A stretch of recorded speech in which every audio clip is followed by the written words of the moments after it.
इसलिए सच्चा ज्ञानी जो इस संसार के अंदर सब में भगवान को देखने का अभ्यास करे,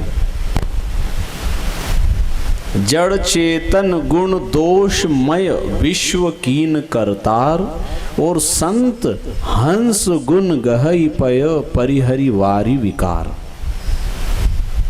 भगवान जी कहते हैं इस संसार के अंदर गुण भी है, दोष भी है, सज्जन भी है, दुर्जन भी है, संत भी है, असंत भी है। लेकिन आप जो अच्छा है उसी को छांटो ना। आप बुराई तरफ क्यों जाते हो? वही दूध की भी दुकान है और दारू की भी दुकान है। अब आपको क्या लेना है, उधर भरा जाओ।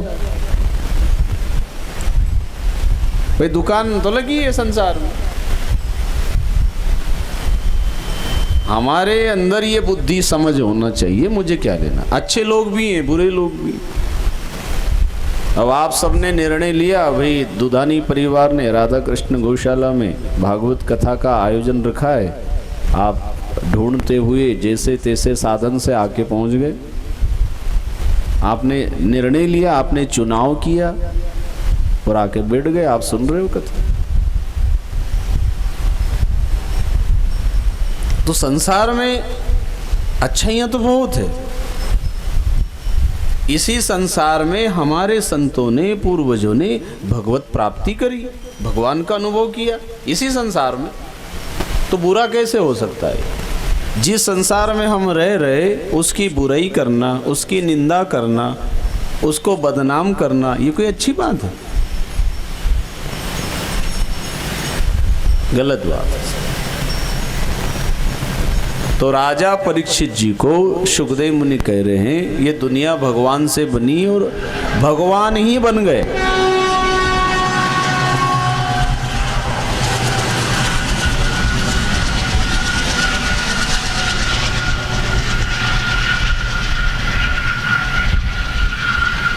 अनेक रूप रूपायो विष्णवे प्रभु विष्णवे।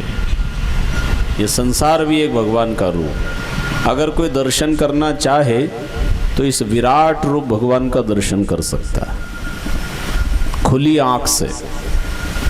कितना बड़ा आकाश बनाया है, कितनी बड़ी धरती बनाई भगवान जी ने, कितने सारे फूल बनाए, कितने तरह के फल हैं, कितने तरह के अनाज हैं, कितने काजू किशमिश बादाम पिस्ता अनार और जाम, क्या बोलते, पीरू है ना, गन्ना।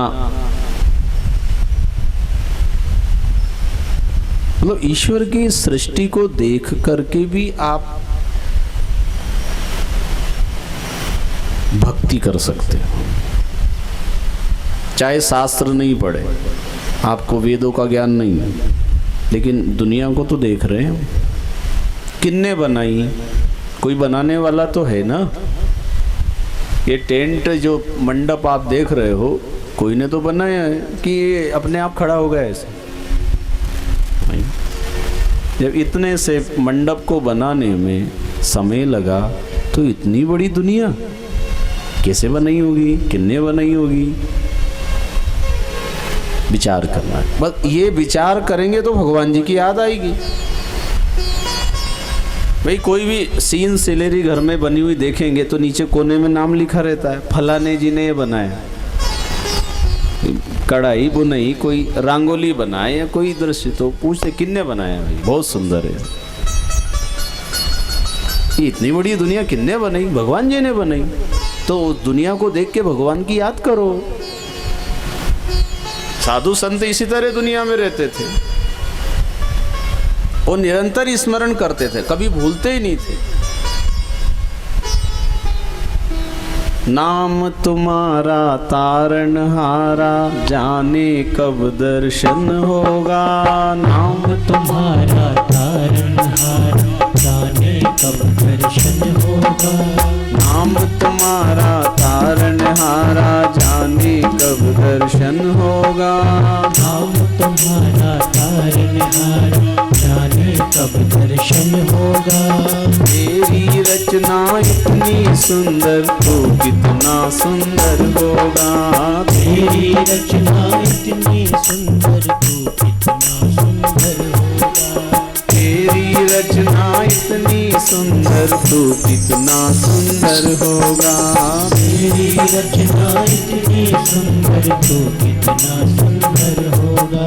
नाम तुम्हारा तारनहारा जाने कब दर्शन होगा। नाम तुम्हारा तारनहार जाने कब दर्शन होगा। तारनहारा जाने कब दर्शन होगा। नाम तुम्हारा तारनहार जाने कब दर्शन होगा। तेरी रचना इतनी सुंदर कितना सुंदर होगा। तेरी रचना इतनी सुंदर कितना सुंदर होगा।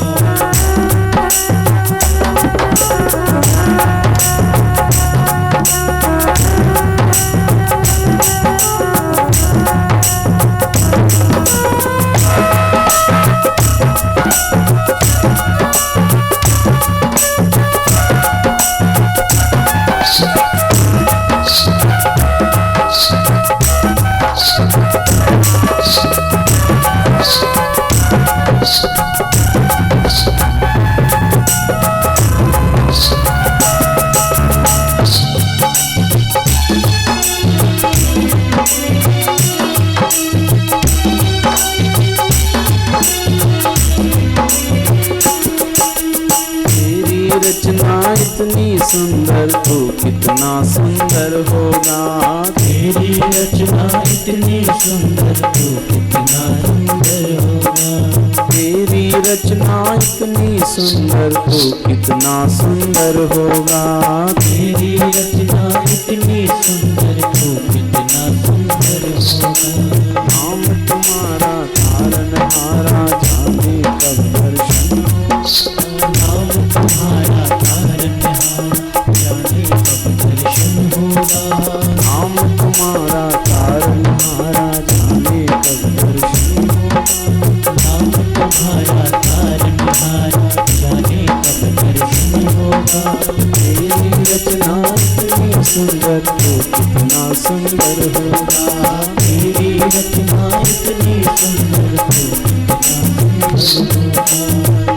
तेरी रचना इतनी सुंदर तो कितना सुंदर होगा। तेरी रचना इतनी सुंदर तो कितना सुंदर होगा। बोलो भक्त वत्सल भगवान की। ऐसा इस संसार में अच्छी अच्छी बातों को सुनकर, अच्छे दृश्यों को देख करके भगवान जी को याद करो। यही उसका ध्यान, उसको भूलो मत। हम दुखों को देख करके भगवान जी ने जो सुख दिए हैं उस ओर ध्यान नहीं दे रहे हैं। सबसे बड़ी कृपा तो हमें मनुष्य का शरीर मिला, ये नंबर 1 की बात है। पर कितने लोग इस बात को मानते हैं कि बड़े भाग मानुष तन पावा, सुर दुर्लभ सब ग्रंथनी गावा। बड़े भागशाली है मनुष्य का शरीर मिला, लेकिन इस मनुष्य शरीर में कई बहुत अभागा मान करके जीवन जी रहे, उसे खबर ही नहीं इस बात की।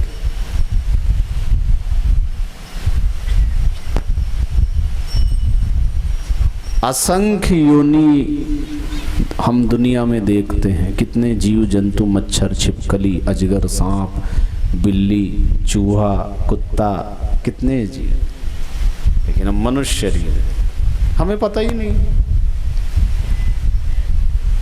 इसलिए कहा इस शरीर के बारे में जो जान लेता है, सब पिंडे सब ब्रह्मांड है, वो ब्रह्मांड का ज्ञान उसको हो जाएगा कि कैसे बना संसार। तो परीक्षित जी को कहा, भगवान श्री नारायण जी जब क्षीर सागर में शयन कर रहे थे, सोए हुए थे, उनके नाभि से कमल कोश, एक कमल का फूल प्रकट हो। उससे 14 पंखुड़ियां बनी। एक एक पंखुड़ी से एक एक लोक बन गए। तल, वितल, सुतल, तलातल, पाताल, स्वर्लोक, भरलोक, महलोक, जनलोक, तपलोक, सत्यलोक, 14 लोकों का निर्माण हो गया। 7 लोग नीचे, 7 लोग ऊपर। जैसे अपने मकान रहते हैं ना, 2 मंजिला, 4 मंजिला, ऐसे 14 मंजिला भगवान का ये बनाया हुआ ब्रह्मांड है। 14 लोक है इसमें। तो सबसे नीचे का जो लोक है वो भगवान का पांव, पत्थली, क्या बोलते हैं इसको, तलवा,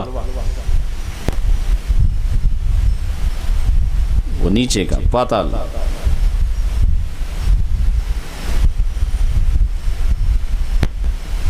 ये 7 लोग नीचे, 7 लोग ऊपर। ये विराट रूप भगवान का पूरा शरीर बताया।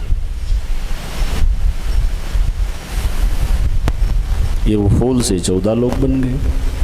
कथा से क्या मन रुक जाता है, मन को रोकने के लिए कथा है। जैसे गाड़ी में ब्रेक होता है, किस लिए? कि जो गाड़ी भाग रही है, खूब तेज स्पीड में जा रही है, उसको रोकना है। तो कैसे रोकेंगे? टायर पकड़ के ना, ब्रेक दबा दो, गाड़ी रुक जाएगी। अब ये हमारा मन भी इतनी स्पीड से भगता है कि ब्रेक किधर लगाओ इसको। जबकि कंपनी ने जो भी गाड़ी बनाई उसमें ब्रेक की व्यवस्था है, रोकने की व्यवस्था है। ऐसा भगवान जी ने भी अगर मन बनाया है तो उसे रोकने की व्यवस्था कर रखी। पर कहीं कहीं ब्रेक फेल है। मन को रोकने के लिए बुद्धि रूपी ब्रेक का प्रयोग करना चाहिए। बुद्धि अगर मजबूत है, प्रबल है, तो जाते हुए मन को रोक देगी। अगर बुद्धि कमजोर है तो मन रुकने वाला नहीं है। जिनका मन बुरी आदतों में लगा है, इसका मतलब इनकी बुद्धि कमजोर है। बुरे काम में मन कैसे लगता है? अच्छे काम में मन लगना चाहिए ना, पर बुद्धि कमजोर है। तो बुद्धि मजबूत कैसे होगी? भगवान के नाम स्मरण से बुद्धि में ताकत आ जाएगी। फिर बुद्धि में जब ताकत आएगी तो मन को जबरदस्ती अच्छे काम में लगाएंगे।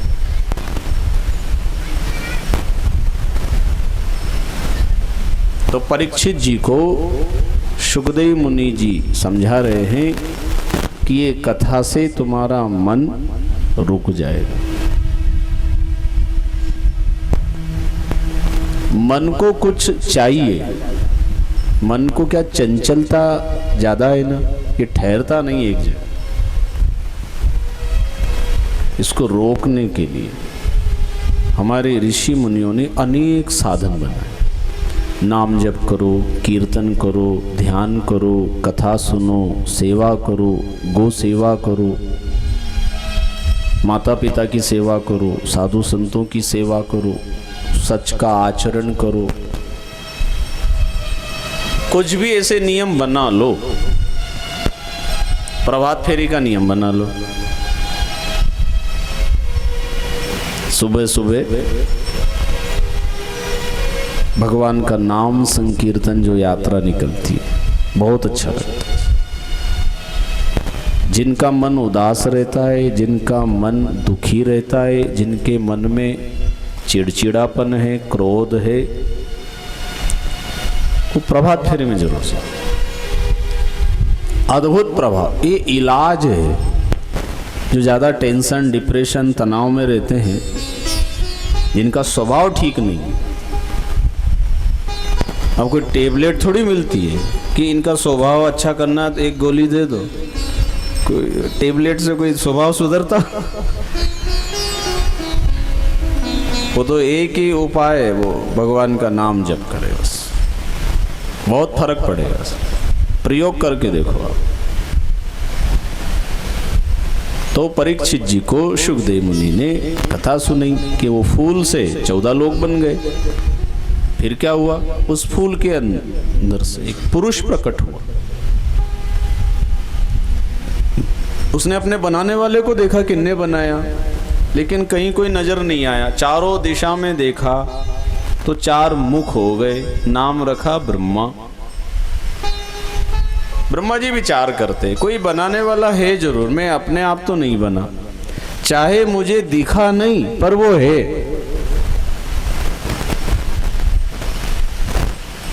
क्या समझ में आया? भगवान जी को, ईश्वर को, परमात्मा को हमने नहीं देखा पर वो है। क्यों? हमारे पहले जिन जिन ने देखा है, जिनने अनुभव किया है, उन्होंने कहा है। तो बड़ों की बात मानना चाहिए ना। हमारे संतों ने भगवान जी का अनुभव किया, हमने नहीं किया। तो हमें इतना ही करना है, ये बात दृढ़ता पूर्वक स्वीकार कर लो, ईश्वर है ही, ये पक्की बात। इसमें शंका नहीं करना कि है शंका किसी। जब आपने और सब बात मान ली, ये मकान मेरा है, ये खेत मेरा है, ये गाड़ी मेरी है, ये बेटा मेरा है, ये परिवार मेरा, ये सब मान लिया, तो भगवान भी मेरा है मान लो ना। इसमें क्या दिक्कत है?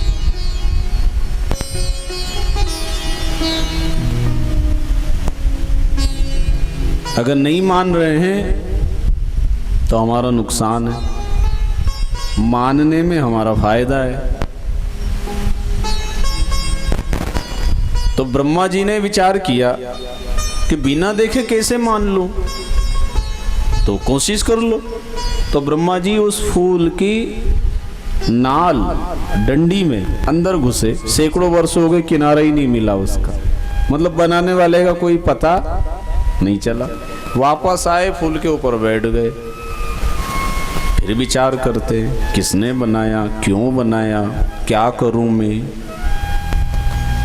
कोई बनाने वाला है जरूर, मतलब मन में विचार आए। आप हम सबको मिलकर ये विचार जरूर करना चाहिए कि मुझे ईश्वर ने क्यों बनाया, मैं क्या कर रहा हूं, क्या ये करने के लिए मैं आया या और भी कोई काम है। भाई मकान, दुकान, घर, गृहस्थी, ये ठीक है, तो सभी कर रहे हैं, कोई नई बात थोड़ी है। क्या इसीलिए हमको भेजा है या और भी कोई खास काम है? इस पे विचार करना चाहिए। विचार करेंगे तो ही आगे का कुछ कदम सही उठाएंगे। जरूर सोचना, क्यों मुझे ईश्वर ने मनुष्य शरीर दी, आया है किस काम को और किया कौन सा काम। अरे भूल गए भगवान को और कमा रहे धन धाम। खास काम रह गया और कागज के टुकड़ों को इकट्ठा करने में सब भिड़े हैं। ये कागज के टुकड़े कितने भी इकट्ठा कर लेंगे, क्या होना है इसमें?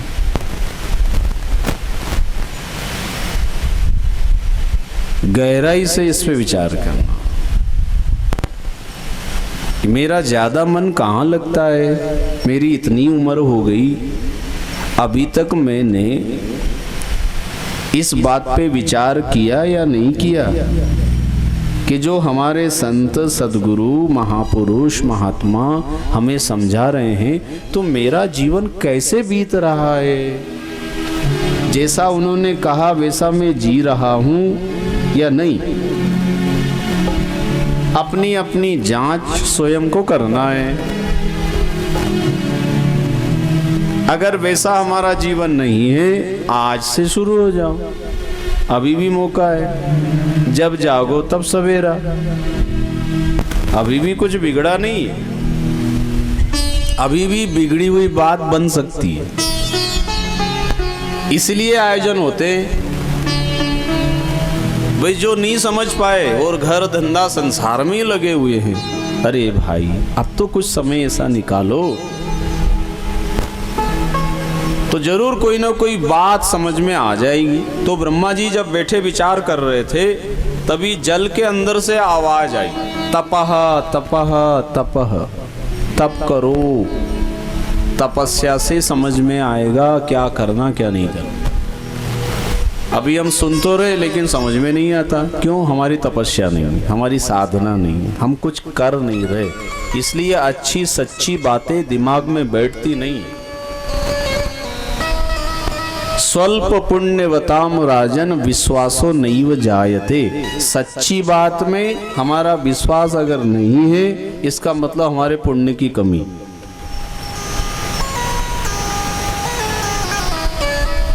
पुण्य कैसे बढ़ेगा? अच्छे काम करो, सच बोलो, सेवा करो, शुभ कर्मों में हाथ बटाओ, जितना बने अच्छे कामों में मदद करो, सहयोग करो, अच्छी जगह जाके बैठ जाओ। ये सब पुण्य कमाने का तरीका है।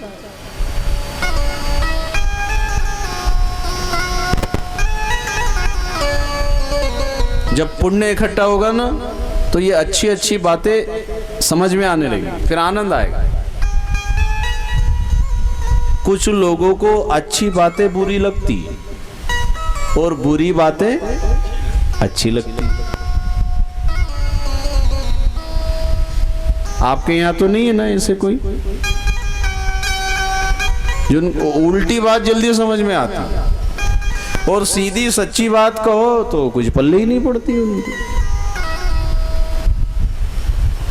फालतू की बातों में बहुत मन लगता है, सच्ची और शास्त्र की बातों में मन नहीं लगता। ये बुद्धि की अपंगता, ये कह सकते वो बुद्धि विकलांग है।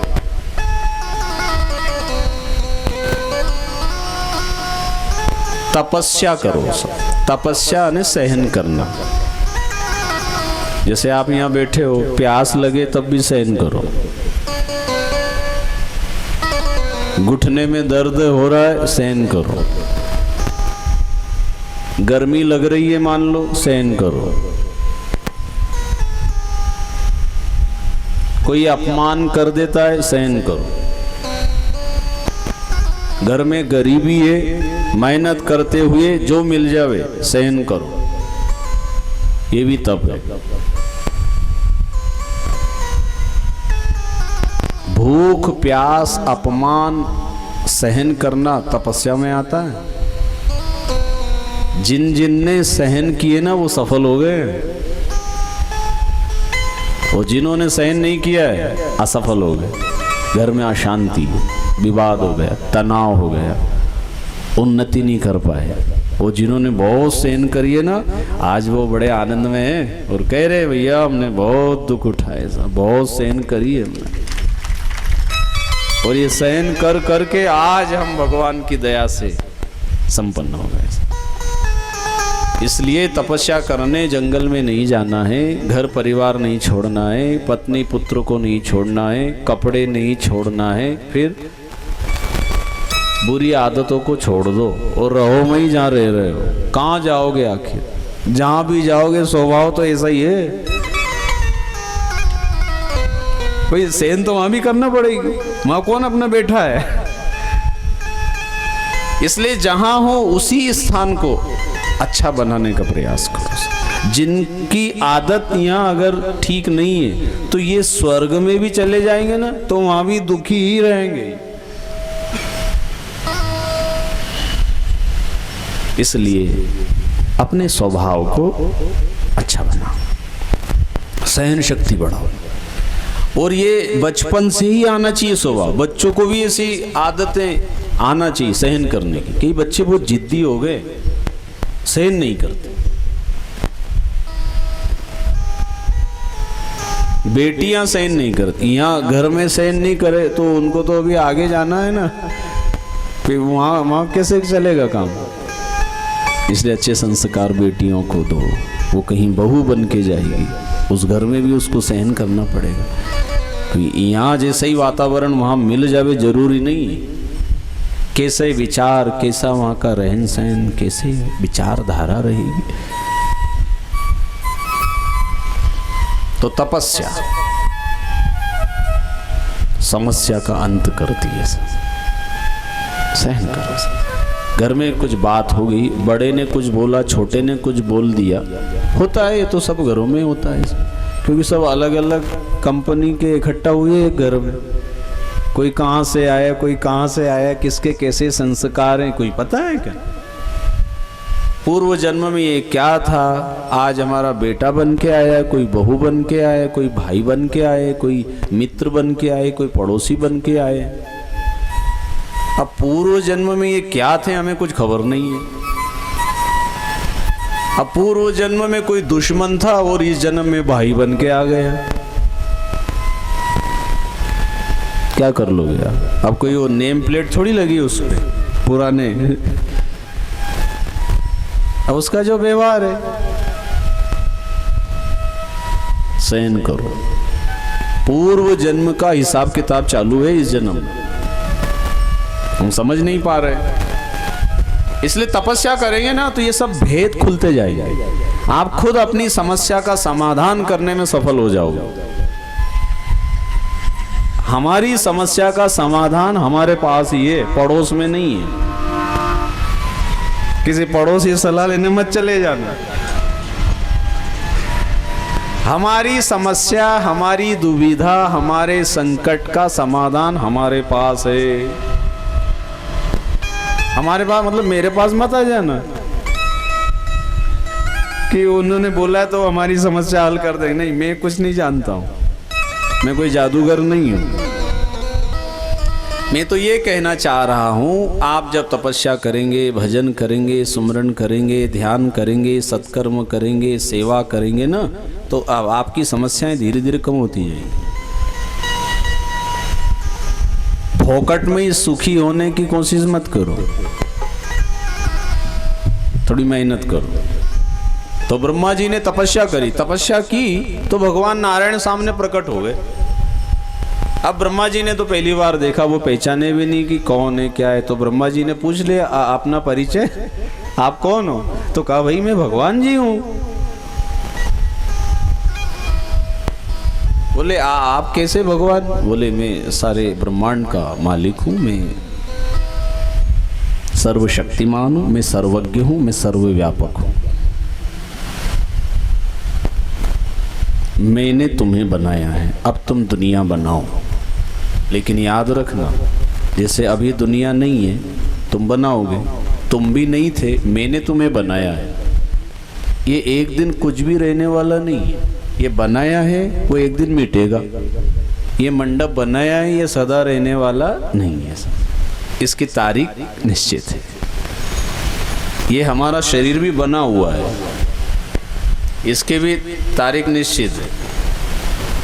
चाहे हमें खबर नहीं है, हमें जन्म तारीख मालूम है, शादी की तारीख मालूम है, साल गिरह है वो हमें मालूम है, लेकिन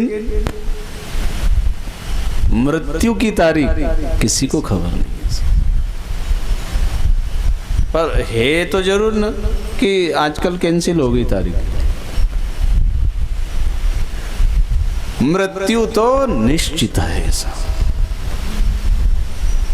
मौत न देखे राजा रानी, मौत न देखे ब्रह्म ज्ञानी, मौत न देखे बूढ़ा बच्चा, मौत न देखे झूठा सच्चा, मौत न देखे जाति पाति, मौत न देखे दिन और राती, मौत न देखे भोला भाला, मौत न देखे गोरा काला, ये मौत न देखे अमीर गरीब, मौत आती है सबके करीब। बजाओ तालियां। ये मृत्यु लोक है भाई, इसलिए उसको कैसे आप झुटला सकते हैं। इसलिए भगवान जी ने जो ब्रह्मा जी को कहा है वो हम सबको भी कहा है। क्या कहा ब्रह्मा जी ने? तुम दुनिया बनाओ लेकिन उसे अपनी नहीं मानना, उससे मोह नहीं करना, उसको ममत्व में नहीं डालना। ये मेरा है मेरा ऐसा नहीं कहना। बनाओ, कर्तव्य पूरा करो, मकान बनाओ, दुकान धंधा घर परिवार सब बढ़िया करो, पर मेरा है ये कह के कहीं फंस मत जाना। ये सबसे बड़ी गड़बड़ी है। जो कहता मेरा मेरा वो मरा, और जो कहता तेरा तेरा वो तरा। तो आज से मेरा कहना बंद करना, ठीक है? ना कहोगे मेरा तब भी वो तो है भाई, तन मन धन सब कुछ है तेरा, तेरा तुझको अर्पण क्या लागे मेरा। कभी कुछ अर्पण भी करो तो मन में ये भाव नहीं होना मैंने दिया है, किधर से दिया, कहां से लाए थे? हमारा जब जन्म हुआ हम कोई कुछ लेकर आए क्या? कुछ नहीं लेके आए। अच्छा जाएंगे जब कुछ लेके जाएंगे क्या? इसलिए दिमाग में कुछ बातों को फिक्स कर लो, बैठा लो, बड़ा आनंद आएगा। ये टेंशन, तनाव, डिप्रेशन, दुखी होना, उदास होना, ये हमारी नासमझी। हाँ हमने अपना मान लिया इसलिए दुखी है। हमारे दुख का कारण जो अपनापन मान रखा है। अच्छा दुनिया में कितने लोग मर रहे हैं, हम सबके लिए रोते क्या? नहीं रोते, हमारा कोई संबंध ही नहीं उनसे। अच्छा गांव में नगर में भी कोई बीमार हो जाए, एडमिट हो जाए, सबके हालचाल लेने जाते हैं क्या हम? जिनसे हमारा संबंध है, जिनको हमने अपना माना है, हम उनके हालचाल लेते हैं, हम उनके कारण दुखी भी होते हैं, हम उनके दुखों को अपना दुख मानते हैं। तो संतों ने, महापुरुषों ने कहा है ये अपनापन, ये मोह, ये ममत्व के ही कारण हम दुखी हैं सब। तो ब्रह्मा जी को कहा दुनिया बनाओ।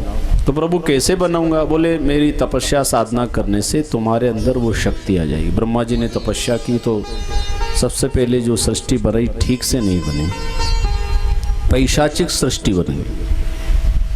फिर बाद में उन्होंने तपस्या करके सृष्टि बनाई। तो सनक, सनंदन, सनातन, सनत कुमार 4 बाल ऋषि बनाए, भजन करते हुए बनाए, तो वो भी भजनानंदी बने।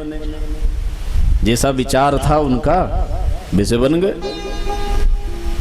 उनसे कहा भाई तुम हमारी मदद करो, उन्होंने इनकार कर दिया। संसार माया मोह में फंस के उलझ जाएंगे, हम तो भजन करेंगे।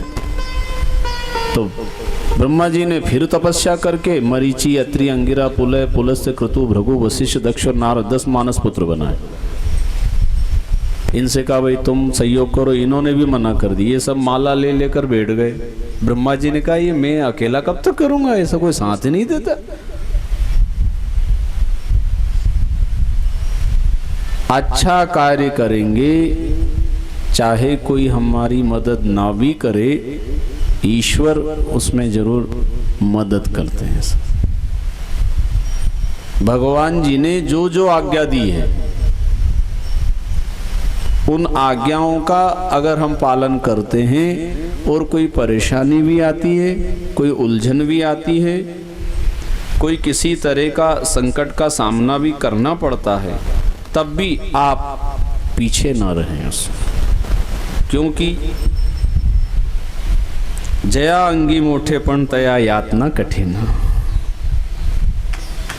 है ना।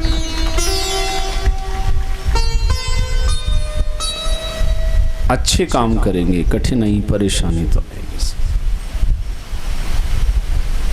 तो परेशानी आए तो क्या अच्छा काम नहीं करेंगे? करेंगे, पीछे नहीं हटेंगे। और शुरू में विचार किया भाई गौशाला में कौन जाएगा, कौन सुनेगा, इतनी दूर, साधन नहीं। लेकिन देखो आप सब आ रहे और माता बहनों की तो संख्या बहुत ज़्यादा है, इसलिए इनके लिए जोरदार ताली बजा के अभिनंदन। और आप भी वैसे चाहे कम आए हो, पर हम एक एक को भी 10-10 के समान मानते हैं, इसलिए आपका भी जोरदार अभिनंदन।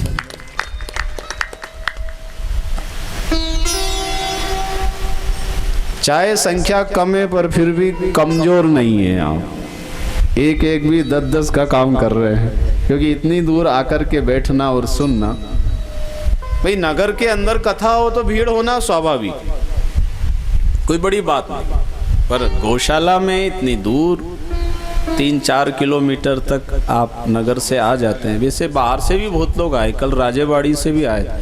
ये बदनापुर के अलावा कौन कौन गांव से आए, हाथ उठाना। मैं भी बाहर से ही आया हूँ, मध्य प्रदेश।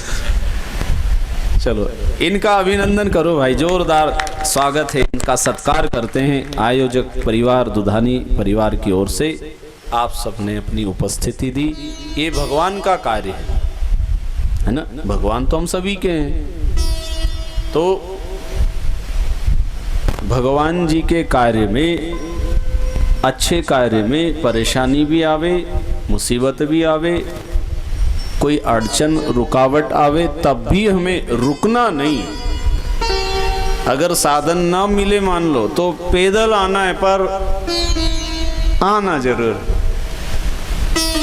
कोई बहाना भी बना सकता है, वो मंदिर में बैठा होगा, आएगा, अब साधन आएगा, 2 बज गई, तो उनसे कह देना भैया कल कथा में ऐसा कहा है कि अगर साधन ना है तभी पैदल जाना है। तो जैसे जैसे आपके कदम आगे बढ़ेंगे भगवान के लिए, वो एक एक कदम मान लेना स्वर्ग की सीढ़ी ही चढ़ रहे हो आप। पैदल यात्रा होती ना, दिंडी यात्रा, पंढरपुर जाते हैं कोई आषाढ़ी एकादशी, कितने लोग जाते हैं पैदल? अरे बहुत सारे जाते। तो दिंडी यात्रा का महत्व है ना, पैदल यात्रा जाने का, कि इनके पास किराया नहीं रहता इसलिए जाते होंगे पैदल। महत्व ज्यादा है पैदल यात्रा का, इसलिए कठिन तो है वो, लेकिन महत्व ज्यादा। इसलिए अच्छे कार्य में हम जैसे जैसे कदम बढ़ाते हैं उसका बड़ा महत्व। ये कभी ना मानना मैं कथा में जा रहा हूं, मंदिर जा रहा हूं, मैं समाज के लिए जा रहा हूं। आप जैसे जैसे कदम आगे बढ़ाते हो अच्छे कार्य के लिए, ये भगवान की ओर ही जा रहा है।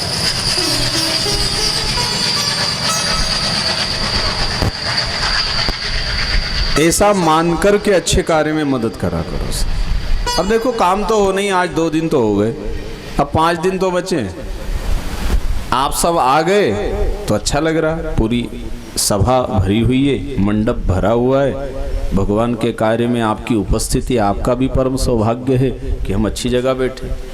आप नहीं आते तब भी कथा तो मुझे करना ही है, 5 दिन और है, पूरी तो करूँगा। पर आप आ जाएंगे तो और अच्छा है ना, मुझे भी हिम्मत आएगी, आयोजक परिवार को भी अच्छा लगेगा। गौ माता के दर्शन आप सबको होंगे तो गाय माता भी खुश होगी और भगवान गोपाल कृष्ण भी खुश होंगे। कितनों को उससे खुशी और प्रसन्नता मिली। भाई अच्छा काम होता है। हाँ, अगर कोई बेईमान है, दुष्ट है, उसको तो बुरा लगेगा। भाई जो अन्यायी है, पापी, उसको अच्छे काम पसंद नहीं आते। लेकिन जो अच्छे अच्छे लोग हैं वो तो बड़े खुश होंगे, प्रसन्न होंगे। बहुत अच्छा आयोजन हो रहा है, मार्ग शीर्ष का महीना है और गौशाला में कथा है, भगवान की बड़ी कृपा है।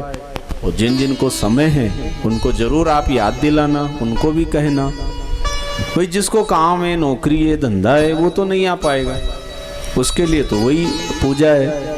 लेकिन जो फुर्सत में खा के और सो रहे हैं उनको तो आप जरूर ये याद दिलाना कि भैया अच्छा अवसर है, अच्छा समय है और गौशाला में बैठे, आपका शरीर भी अच्छा है और साधन की व्यवस्था है, तो ये 4-5 घंटे का समय गौशाला में बिताओ। तो ब्रह्मा जी ने सारी परेशानियों को झेलते हुए, मुसीबतों को सहन करते हुए पीछे नहीं हटे। क्यों? हरिनो मार्ग हे शुरानो नहीं कायरनो काम छे। ये कायरों का, डरपोकों का मार्ग नहीं है सर, ये तो शूरवीरों का काम है, ताकत का काम है। आप सब भी आकर के यहाँ बैठ गए हो, ये कोई साधारण काम नहीं, ताकतवर का ही काम है। जो ढीले कमजोर है ना, वो थोड़ी आ पाएंगे। हिम्मत चाहिए यहाँ आकर के, और फिर बैठना 3-4 घंटे, बहुत कठिन काम है ये। अब हमारी तो आदत में आ गए तो हम तो बैठे रहते, पर आप सबकी आदत नहीं इतने देर बैठने की, अभ्यास नहीं, किसी किसी का है, किसी का नहीं है। फिर भी अगर आप बैठे हो तो ये ताकत का काम है। कमजोर व्यक्ति नहीं आ सकता यहाँ। जिसका पुण्य प्रबल है, पुण्य ताकतवर है, वो पुण्य ही यहाँ बिठा के रखता है। अगर थोड़ी भी कमी है तो वो उठा देगा यहाँ से। पुण्य ही बिठा के रखता। अच्छे कार्य में पुण्य ही तो मदद करता है। अगर बुरा है तो वो धक्का दे देगा। वो अंदर इधर बाउंड्री में प्रवेश भी नहीं हो सकता।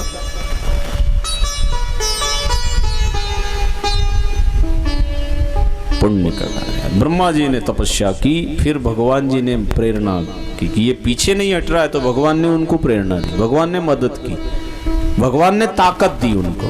तो उन्होंने फिर मनु और शत्रुपा, स्त्री और पुरुष का निर्माण किया। मनु और शत्रुपा से मनुष्य बने। 5 संतान हुई उनके यहाँ पर, आकुति, देवहूति, प्रसूति और 2 पुत्र, प्रियव्रत और उत्तानपाद। ये 5 संतान से शुरुआत। ब्रह्मा जी बड़े खुश हुए, मुझे सफलता मिल गई। किसी कार्य में अगर कोई अड़चन परेशानी ना आवे और आप सफल हो भी गए तो कौन सी बड़ी बात है। लेकिन परेशानी मुसीबतों को सहन करते हुए उस कार्य में अगर वो सफल होते हैं, जैसे जीवन को सफल बनाना है तो गरीबी है, बीमारी है, मनमुटाव है, तनाव है, चिंता है, मुसीबतें हैं, इन सबको सहन करते हुए अगर आपने इस संसार सागर को पार कर लिया तो भगवान जी भी फिर उसे गले लगा लेते हैं कि आओ, तुमने संसार में इतना दुख संकट उठा करके भी तुमने मेरी शरण में आने का प्रयास किया और सफल हो गए। इसलिए गृहस्थ आश्रम को सबसे बड़ा आश्रम कहा। कितनी झंझटें, कितनी मुसीबतें, परेशानी झेलता है गृहस्थी, भगवान जी को सब खबर है।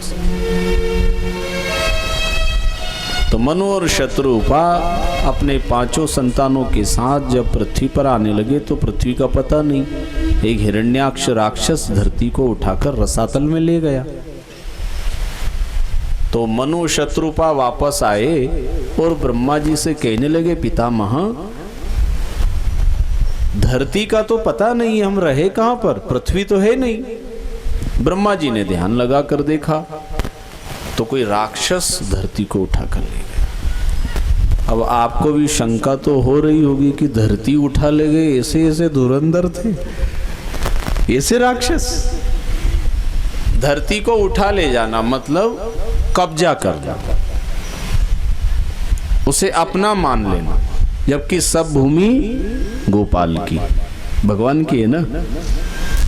आप आए हो, दुनिया में रहो, जो आपको जिम्मेदारी दिए, आपको अगर ज़्यादा सुख सुविधाएं दिए आप रहिए, लेकिन ये दिमाग में रखना ये मेरा नहीं है। क्यों? क्या लेकर तू आया जग में, क्या लेकर तू जाएगा, क्या लेकर तू आया जग में, क्या लेकर तू जाएगा। क्या लेकर तू आया जग में, क्या लेकर तू जाएगा। क्या लेकर तू बोलो, आया जग में, अपने आप से बोलो, जाएगा। क्या लेकर तू आया जग में, क्या लेकर तू जाएगा। क्या लेकर तू आया जग में, क्या लेकर तू जाएगा। सोच समझ ले रे मन मूर्ख, आखिर में पछताएगा। सोच समझ ले रे मन मूर्ख, आखिर में पछताएगा। सोच समझ ले रे मन मूर्ख, आखिर में पछताएगा। सोच समझ ले रे मन मूर्ख, आखिर में पछताएगा।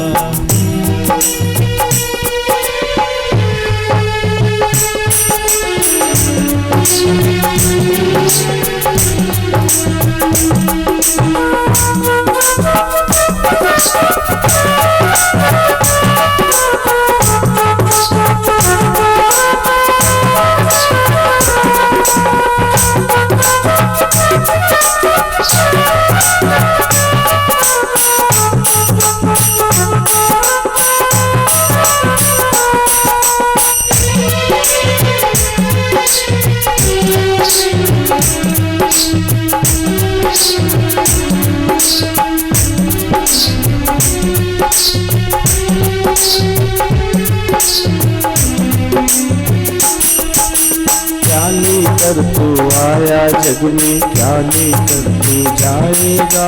क्या लेकर तू आया जग में, क्या लेकर तू जाएगा। क्या लेकर तू आया जग में, क्या लेकर जाएगा। क्या लेकर तू आया जग में, क्या लेकर तू जाएगा। सोच समझ ले रे मन मूर्ख, आखिर में पछताएगा। सोच समझ ले रे मन मूर्ख, आखिर में पछताएगा। साधु संत पुजारी पंडित सबको एक दिन जाना है। साधु संत पुजारी पंडित सबको एक दिन जाना है। साधु संत पुजारी पंडित सबको एक दिन जाना है। साधु संत पुजारी पंडित सबको एक दिन जाना है। आँख खोल कर देख बावरे, जगत मुसाफिर खाना है। आँख खोल कर देखे बावरे, जगत मुसाफिर खाना है। आँख खोल कर देख बावरे, जगत मुसाफिर खाना है। आँख खोल कर देख बावरे, जगत मुसाफिर खाना है। संत कहे तो हरि को भज ले, अंत में एक सहारा है।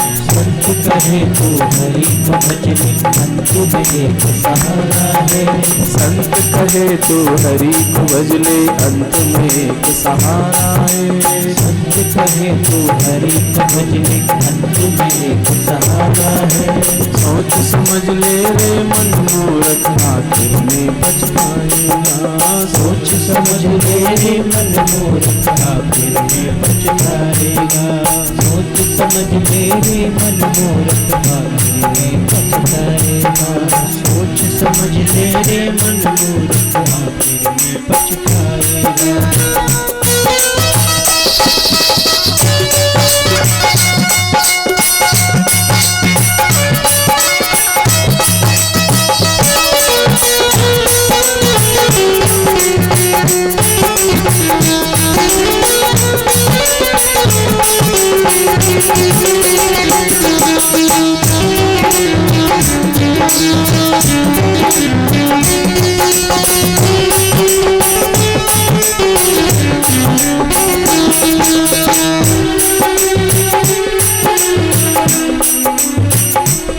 भक्तवत्सल भगवान की जय। ऐसा जीवन में आप हम सबको ये बात याद रखना चाहिए, हम कुछ लेकर आए नहीं, कुछ लेकर जाएंगे भी नहीं। जो कुछ मिला यहीं से मिला और एक दिन यहीं छोड़कर जाना है। आप ल्याला यहाँ जगातून एक दिवस जायचे चाहे।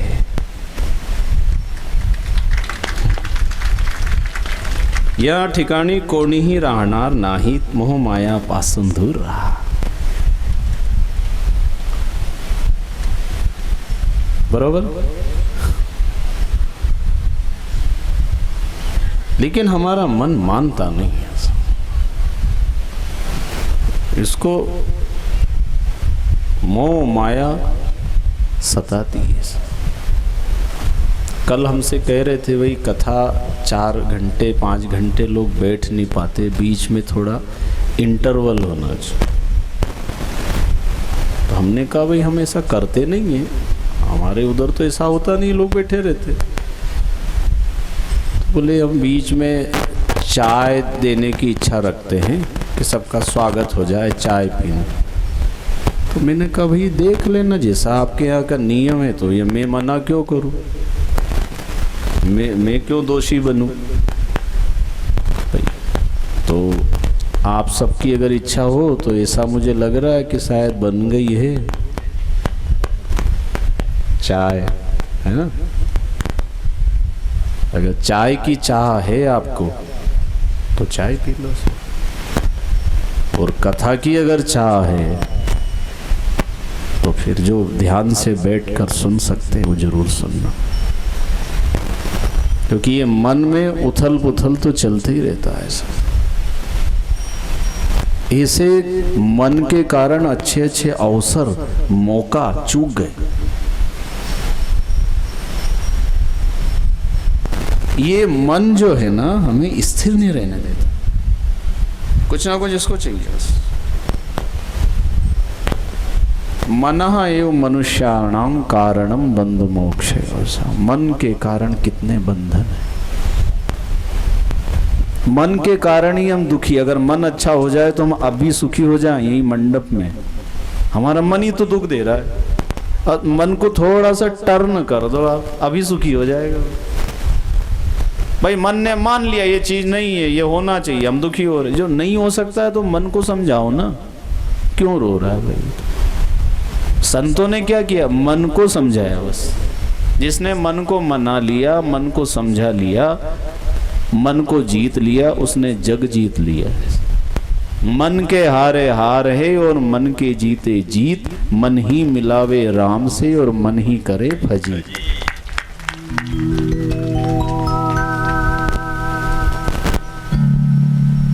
और ऐसी जगह आके भी अगर मन नहीं माना तो फिर कौन सी जगह है, कौन सा ऐसा स्थान है जहां जाके ये मान जाएगा। बाकी तो संसार है, जहां जाओगे वहां मन गड़बड़ी होना। खैर, तो जैसा आपको अच्छा लगे, सुखदेव मुनि परीक्षित जी को सुना रहे हैं। परीक्षित जी से भी सुखदेव मुनि ने पूछा था, चौथे दिन आती है वो कथा, राजन तुमने कुछ खाया पिया नहीं, तुम भोजन कर लो, भूख लगी हो तो फलाहार कर लो, दूध पी लो, पानी तो पी लो, प्यास लगी होगी। तो परीक्षित जी क्या बोले, गुरुजी प्यास के चक्कर में ही धर आया हूं। ये जो श्राप मिला है ना, पानी की प्यास लगी थी, पानी मिला नहीं, उस प्यास के कारण ही मेरे से अपराध और पाप हो गए। इसलिए मेरे को कुछ खाना ना कुछ पीना। आप तो सुनाओ जो सुना रहे हो, आपके वचन ही अमृत वचन के समान है सर, जो सारी भूख प्यास को मिटा देता है, कोई इच्छा ही नहीं है।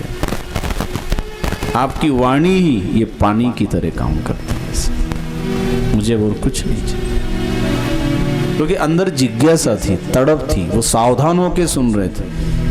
कहीं मन गए ही नहीं, मन में कुछ चाह पैदा ही नहीं हुई। तो ब्रह्मा जी को जब मनु और शत्रुपा ने प्रार्थना की, वो आए, तो ब्रह्मा जी ने कहा भाई भगवान की शरण चले, ये समस्या का समाधान तो भगवान जी की शरण में है। दुनिया के अंदर किसी भी प्रकार का दुख हो, भगवान जी से प्रार्थना करिए, वो समाधान करेंगे, ऐसे लोगों से जोड़ देंगे, आपको ऐसी बात सुनने को मिल जाएगी, वो दुख आपका हल्का हो जाएगा।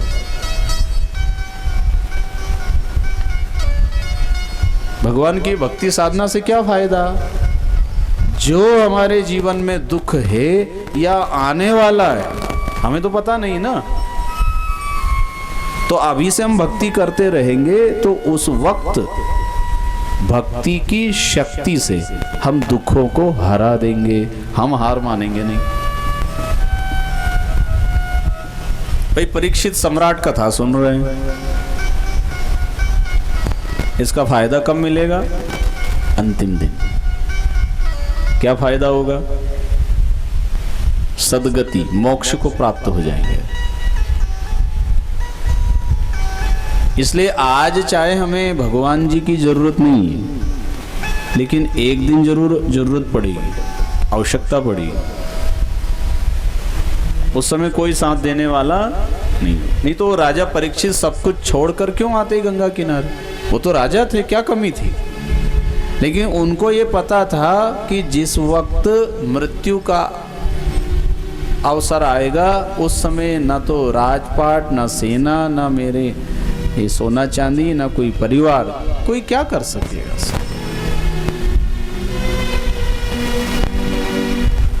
इसलिए अभी से भक्ति करके एडवांस तैयारी कर लीजिए,